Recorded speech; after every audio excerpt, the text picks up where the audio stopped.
গেছে পীর মানে মুরব্বী, পীর মানে কি যে কোনো পথ চেনেন না, চেনার জন্য মুরব্বী লাগে না? আসতে কয় পড়াশোনা করবেন, ওস্তাদ লাগে না? না ঘরে বই বই পেট ডলবেন আর এম এ পাশে ঘরে বই থাকবেন? হ্যাঁ, না যাওয়া লাগবে, না পড়া লাগবে, না শেখা লাগবে? এক শ্রেণী বর্তমানে বেরিয়েছে মুরব্বী টুরব্বী লাগে না। এই ক্ষেত্রে যে আমার আব্বাজান দাদাজান বলতেন, বুঝলেন, যার মুরব্বী নাই ওর মুরব্বী হয় শয়তান। বাস্তব কথা, কারণ পরামর্শটা একদম থাকবে, তো থাকবে না? নফস তিন প্রকার। নফস কয় প্রকার বলেন? এক নম্বর নফসের নাম হলো নফসে আম্মারা, মুখস্থ করেন। দ্বিতীয় নম্বর নফসে লাওয়ামা, তৃতীয় নম্বর নফস নফসে মুতমাইন্না। কথা ঠিক? এই আম্মারা কাকে ভাই? একই তো কোরআন কারীমের ভিতরে বিবরণ দেওয়া আছে। নফসে আম্মারা সবসময় আপনাকে গুনার ভিতরে উদ্বুদ্ধ করে। এক কথায় গুনাহ করলে ভালো লাগে, নেকের কাজ করতে মনে চায় না।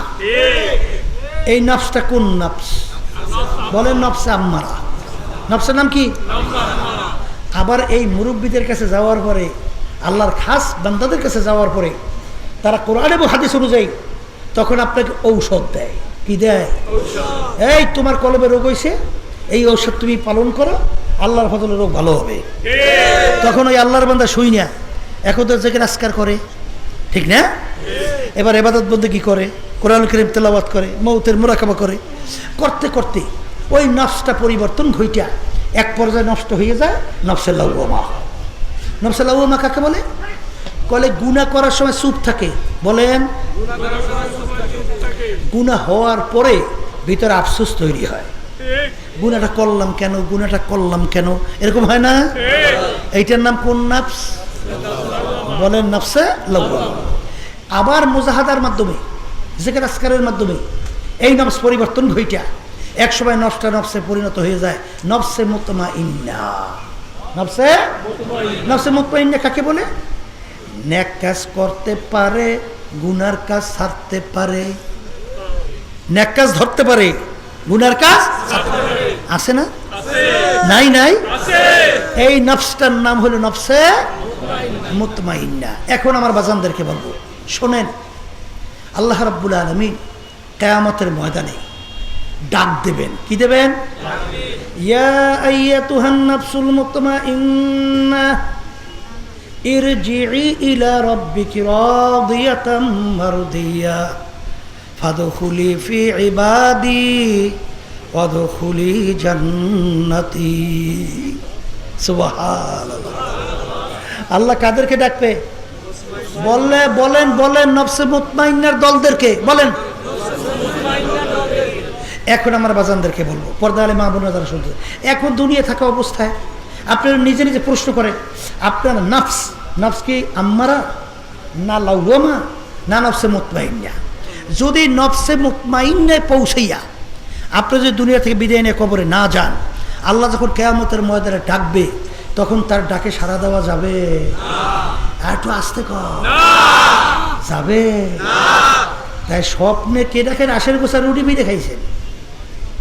এক শ্রেণী আমার বাজানরা আছে, স্বপ্নের ভিতরে হাঁসের গোছা রুটি পিঠা, বোঝেন তো?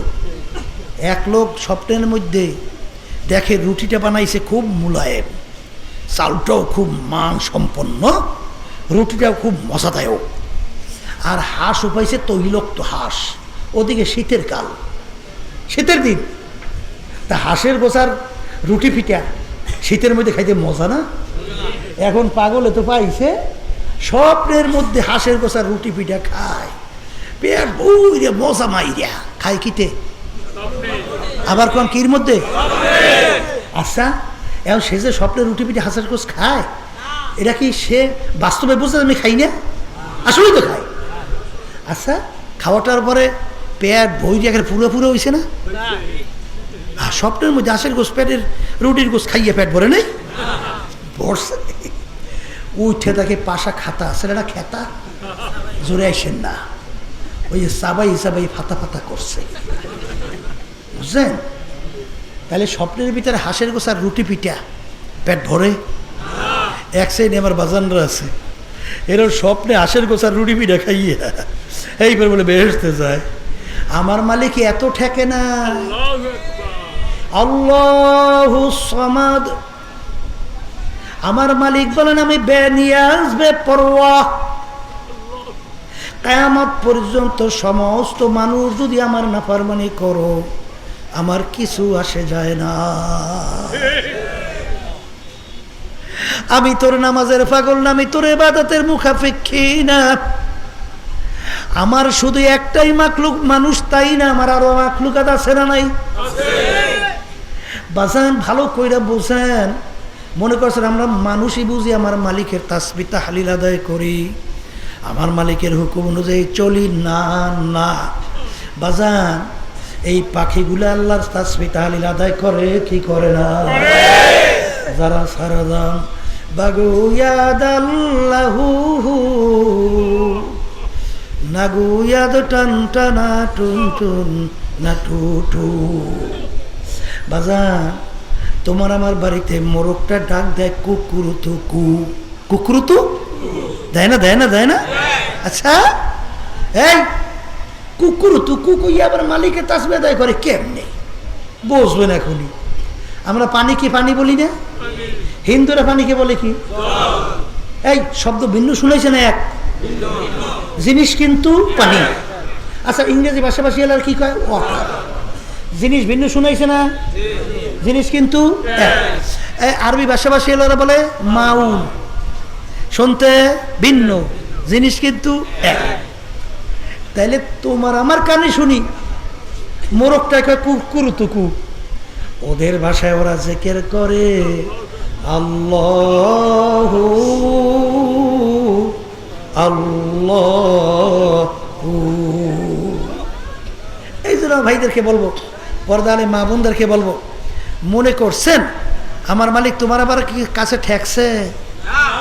আসতে কয় দেই ঠেকছে? তা যদি নাই ঠেকে ভালো করে বুঝেন। ইমাম গাজ্জালী রহমাতুল্লাহি আলাইহি লেখছেন কিয়ামতের ময়দানে আল্লাহ রাব্বুল আলামিন মানুষকে 10 রকমের সূরাত উঠাবে। কয় রকম? কয় রকম? কলে হুজুর তা কেন? শোনেন, আল্লাহ রাব্বুল আলামিন সমস্ত মাখলুকাত তিনি বানাইছেন, শব্দ বলছেন কুন ফায়াকুন। আল্লাহ শুধু বলছেন কুন, হইয়ে যাও, সব হয়ে গেছে, ঠিক কিনা? কিন্তু কয়েকটা জিনিস আমার মালিক তার নিজের কুদরতি হাতে বানাইছে। এর ভিতরে একটা হলো মানুষের চেহারা মোবারক। এটা আমার মালিক নিজের হাতে বানাইছে। এই সূরাতের মানুষ আমার মালিক কেমনে জাহান্নামে দেবে এই শুনলে কিয়ামতের ময়দানে 10 রকমের সূরাত উঠাবে। কথা বুঝেন? এর ভিতরে এক শ্রেণীর মানুষ উঠবে কুকুরের সূরত, এক শ্রেণীর মানুষ গাধার সূরত, বানরের সূরত, সাপের সূরত। অর্থাৎ কুকুরের সবচেয়ে বড় সূরত মানে তার বড় কি জানি কয় না চরিত্র হলো হিংসা। কি? ওই যে কলবের রোগ বলছি, এর ভিতরে একটা বলছি না হিংসা। যার ভিতরে হিংসা থাকবে কিয়ামতের ময়দানে ব্যতিক্রম ধর্মী সূরত। জোরে বলেন কথা ঠিক না বেঠিক? এই জন্য আমার বাজানদেরকে বলবো, পর্দা আলে মা বোনদেরকে বলবো, ভালো করে মনকে বুঝাও, তারপর কবরে রওনা করো। বলকের বাদশাহ ইব্রাহিম বিন আদহাম রহমাতুল্লাহ আলাইহি বাজান মুরব্বির কাছে যাওয়ার পরে মুরব্বি তাকে রোগ সংশোধনের জন্য প্রিসক্রিপশন অনুযায়ী ঔষধ প্রয়োগ করলো। তিনি ঔষধ পালন করার পরে একদিন নদীর কিনারায় বৈশাখ সেরা খাতা সেলায় মন্ত্রী পাশ দিয়া যায়। মন্ত্রী ডাক দিয়া বলে, বাদশাহ রে, আপনি বাদশাহী ছাড়িয়া কি পাইলে? এখন তো দেখি আপনি সেরা খাতা সেলান, আর কি পাইলেন? তখন বলকের বাদশাহ ইব্রাহিম বিন আদহাম রহমাতুল্লাহি আলাইহি তিনি বলেন, মন্ত্রী, আমাকে আমার মালিক যে সম্পদ দান করছে এটা যদি দুনিয়ার কোনো রাজা বাদশাহ জানতো সমস্ত শক্তি ব্যয় কইরা আমার সম্পদ ছিনাইয়া নেওয়ার চেষ্টা করত। বাদশা কি সম্পদ পাইলেন? বাদশার হাতের ভিতরে সুইচ বের করে নদীর ভিতরে ফিক দিয়া ফালাইয়া দিল। ফালাই দিয়ে ডাকতে বলে, নদীর মাছ আমার সুইচটা উঠাইয়া দেয়। মাছ মুখের ভিতরে সুইচ দিয়া সামনে হাজির। তখন বাদশা ডাক দিয়ে বলে, মন্ত্রী দেখ দেখ দেখ আমি কি সম্পদ পাইছি। ঠিক আমার বাজানদেরকে বলবো, পর্দা আলে মা বোনদেরকে বলবো, দুনিয়া সম্পর্কে একটু চিন্তা করো, ফিকির করো, মুরাকাবা করো, তারপর দুনিয়া থেকে বিদায় নিয়ে কবরে যাও। কোন দুনিয়ার পিছনে পড়লাম? করোনা ভাইরাসের সময় বাজান বাস্তবে দেখছি, বাপকে ফালাইয়া ছেলে পালাইল,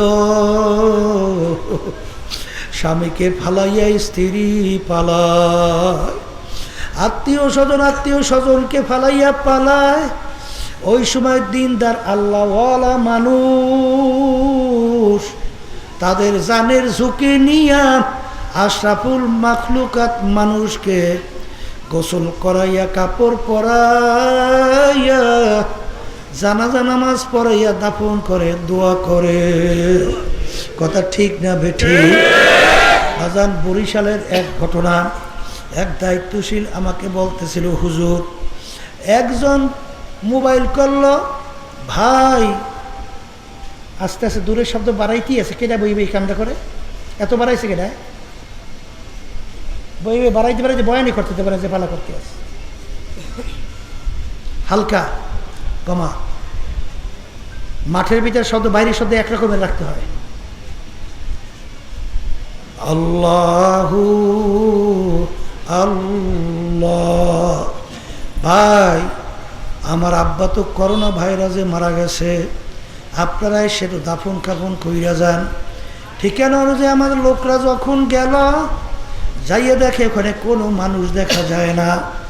লোকটা কোথায় তাও তালাশ করে পায় না। দেখে একটা রুমের ভিতরে তালা মারা, আমাদের লোকজন চাবি নেই, তালাকে ভাঙলো, ভাঙ্গে দেখে রুমের ভিতরে ঢুইকা লোকটা এখনো মারা যায় না। আমাদের লোকজন তাড়াতাড়ি কইরা তাকে কান্দের ভিতরে নিয়ে যখন নাকি অক্সিজেন লাগায়া ফেললো, একটু ভালো হওয়ার পরে বলে, ভাই আপনারা কারা? কথার কথা, যাদের জন্য জীবন শেষ করলাম। আরে অনেক সময় রাত্রকে রাত্র বলি নাই, ঘুমকে ঘুম বলি নাই, আরামকে আরাম বলি নাই, দিন রাত্র খাইতে এত সুন্দর বাড়ি করলাম, এত জায়গা জমিন সম্পদ করলাম যাদের জন্যে। কই আজকে ওই বিপদের সময় তারা আমাকে সবে ফালাইয়া যার যার পথে চইলে গেল। ভাই এই বিপদের সময় আপনারা আসেন, আপনারা কারা? পরবর্তীতে লোকটা মারা গেছিল, সে বলে, ভাই কলম কাগজ নিয়ে আসেন, আমার সমস্ত সম্পদ আপনাদেরকে লেখা দেব। এই হইল দুনিয়া। এ দুনিয়াদার পাগল আমার বাবারা, হে সম্মানিত আমার বাবারা, শিক্ষিত আমার বাবারা, হে পর্দার আড়ালের মা বোনেরা, বাজান কয়েক বছর আগে দেখছ বাংলাদেশের ভিতরে এক বড় ব্যাংকার ধনী মারা যাওয়ার পরে তাকে গাড়ির গ্যারেজের ভিতরে লাশ ফালাইয়া রাখলো। ওদিকে দুই ছেলে বাপের গোসল করায়, কাপড় পরাইয়া, দাফন কাপড়ের কথা বাদ দিয়া ওরা দুইজনে মারামারি কাটাকাটি করে, কার চেয়ে কে বেশি বেশি বাপের সম্পদ নেবে। ওদিকে বাপের লাশের খবর নাই, এলাকার লোকজন আইসা চাঁদা ধইরা তারপর তাকে দাফন কাপড়ের ব্যবস্থা করলো। কার জন্য সম্পদ রাইখা গেল, কাদের জন্য রাইখা গেল, কাদের জন্য রাইখা যায়। এ কবরের যাত্রীরা, এই সন্তান যদি দিনদার আল্লাহওয়ালা নামাজি না হয়, তোমার আমার কবরের পাশে যাইয়া দুই চোখের পানি ছাইরা দুই হাত মালিকের দরবারে উঠাইয়া করু সূর্যে মালিকের দরবারে বলবে, রব্বির হামহুমা কামা রব্বায়ানি সগীরা। তাও বুঝি তোমার কপালে জুটবে না? এ দুনিয়াদার পাগল আমার বাবারা, হারামকে হারাম বলো না, ঘুষকে ঘুষ বলো না, সুদকে সুদ বলো না, পরের মাল ঠগাইয়া নিজের মাল বাড়াতে চিন্তাও করো না। হারে জুলুমবাজি, সাদাবাজি, এই সম্পদ কার জন্য রাইখা যাও? মাঝে মাঝে একটু নিরিবিলি চক্ষু বন্ধ করো, মোরাকাবা করো। বাজার তামাম দুনিয়ার মোট 4 জন লোক রাজত্ব করছিল। এর ভিতরে 2 জন মুসলমান, 2 জন অন্য জাতি। 2 জন মুসলমানের ভিতরে একজন বাদশাহ, সেকান্দার বা ইস্কান্দার বাদশাহ, তামাম দুনিয়ার বাদশাহী করলো। তিনি ইন্তেকালের আগে ওসিয়াত করলো, আমার মৌতের পরে আমাকে গোসল করাইয়া, কাপড় পরাইয়া, কাঠের ভিতরে উঠাইয়া 2 হাত একটু বাহিরে রাইখা শহরটাকে ঘুরাইয়া তারপর আমাকে দাফন কইর। তিনি দুনিয়ার থেকে বিদায় হওয়ার পরে যখন হাত বাহিরে রেখে শহর ঘুরায়, যারা বুঝে না তারা বলে, দেখছ দেখছ, আজীবন বাদশাহ আমাদের থেকে খাস দে এবং ট্যাক্স নিল, এখন মরার পরে কেমন হাত পাইতে আছে, মনে হয় যেন খাস দে এবং ট্যাক্স চায়। বিজ্ঞ আলেমরা বলে, বোকারা তোরা তো বোঝো নাই, বাদশাহ সেকান্দার ইন্তেকালের আগে ওসিয়াত করছিল কাপড় পরাইয়া খাটের ভিতরে উঠাইয়া হাত বাইরে রেখে ঘুরাইয়া দাফন করার জন্যে। তিনি তামাম দুনিয়ার মানুষকে বুঝাতে চায়, এ তামাম দুনিয়ার মানুষেরা, আমি বাদশাহ সেকান্দারের মতো এত বড় বাদশাহ দ্বিতীয় মনে হয় দুনিয়াতে আর কেউ হইতে পারবি না। তামাম দুনিয়ার বাদশাহী করলাম, কিন্তু আমি যখন কবরে রওনা করলাম, একেবারে 2টা খালি হাত নিয়ে কবরে রওনা করলাম, আর কিছুই নিতে পারলাম না। মুসাফির হামে হাসাবায় কবর আখের ঠিকানা, कोई आगे रवाना है कोई पीछे रवाना। এই জন্য আমার ভাইদেরকে বলবো, পর্দারে মা বোনদেরকে বলবো, মনে করছে আমরা হুজুরেরা কিছু বুঝি না। বাজান ভালো করে চিন্তা ভাবনা কইরা দেখছি, দুনিয়ার ভিতরে এমন কোনো বৈজ্ঞানিক, এমন কোনো দার্শনিক, এমন কোনো পণ্ডিত, এমন কোনো ডাক্তার, এমন কোনো দার্শনিক, এমন কোনো শিক্ষিত দুনিয়ার ভিতরে আসে নাই, বর্তমানেও নাই। বাজান তার লেখনের ভিতরে কেউ চ্যালেঞ্জ দিয়ে বলতে পারছে, আমার লেখনীতে কোনো ভুল নাই, আমার আবিষ্কারে কোনো ভুল নাই, আমার দর্শনে কোনো ভুল নাই। বাজান একমাত্র দুনিয়ায় একটাই কিতাব, যার শুরুতে লেখা আছে যালিকাল কিতাব লা রাইবা ফি। এই যে কিতাব দেখা, এর ভিতরে কোনো ভুল সন্দেহ বলতে কিছু নাই। 1500 বছর হয়ে গেল কোরআনুল কারীম নাযিল হইল, দুনিয়ার ভিতরে একটাই একটাই একটাই, দ্বিতীয় আর কোনো চ্যালেঞ্জের বই দুনিয়াতে নাই, বা কেউ বাড়ি করতে পারবা না। এই যে আমার বাজানদেরকে বলবো, ওই কোরআনুল কারীমের মধ্যে আমার মালিক যারা বেনমাজি 5 ওয়াক্ত ঠিক মতো নামাজ পড়ে না, বেরোজগারিরা যারা ঠিক মতো রোজা রাখে না রমজান মাস, বাজান বেপর্দায় চলুন না যারা আল্লাহর হুকুম ফরজ পর্দা মানে না, বাজান যাদের ধনী হক জাকাত আদায় আল্লাহু আকবার ফরজ আদায় করে না, বাজান হারাম থেকে বাঁচে না, মাকরুহ তাহরিমা থেকে বাঁচে না, বাজান ওয়াজিব ফরজ সুন্নাত মুআক্কাদা উপরে চলে না, তাদের ব্যাপারে আমার মালিক ওই সত্য কালামের মধ্যে যে আযাব ও গজবের ঘোষণা দিয়েছে। আল্লাহ রসুল বলে যে হারাম মালের দ্বারা রক্ত এবং গোশত তৈরি হবে, তার জায়গা জাহান্নাম ছাড়া হবে না।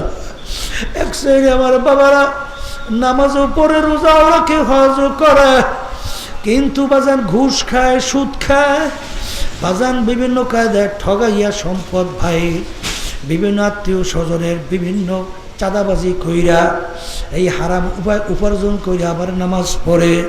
তুমি ভালো কইরা যাই না রাখো, তুমি বছরকে বছর নামাজ পড়বা, কিন্তু আল্লাহ রসুল বলেন যে হারাম মালের দ্বারা রক্ত এবং গোশত তৈরি হবে, তার জায়গা জাহান্নাম ছাড়া হবে না। আমি বলি নাই, আল্লাহ রসুল বলছে। বাজার আমরা শুধুমাত্র না কেলে আমরা নকল করি, আমরা মাত্র শুনাই। যারা ইমানদার মুসলমান, আল্লাহকে বিশ্বাস করে, আখিরাতকে বিশ্বাস করে, তাদের হুঁশ থাকতে, জীবন থাকতে মোমেন মোমেনাত কোনোদিন হারামের কাছেও যাইতে পারবে না। এই জন্য আমার বাজানদেরকে বলবো, পর্দা আলে মা বোন যারা শুনছেন, বাজান ভালো করে মনকে বুঝাও। ওই এক শ্রেণীর আযাব সহ্য করার শক্তি দুনিয়ার কোনো মানুষের নাই। একদিন ভোরে খাদিজাতুল কুবরা রাদিয়াল্লাহু তাআলা আনহা কান্দে। বাজান ফাতেমা রাদিয়াল্লাহু তাআলা আনহা বলেন, আব্বাজান আম্মা কান্দে। আল্লাহ রাসূল যাইয়া বলেন, খাদিজা তুমি কেন কান্দো?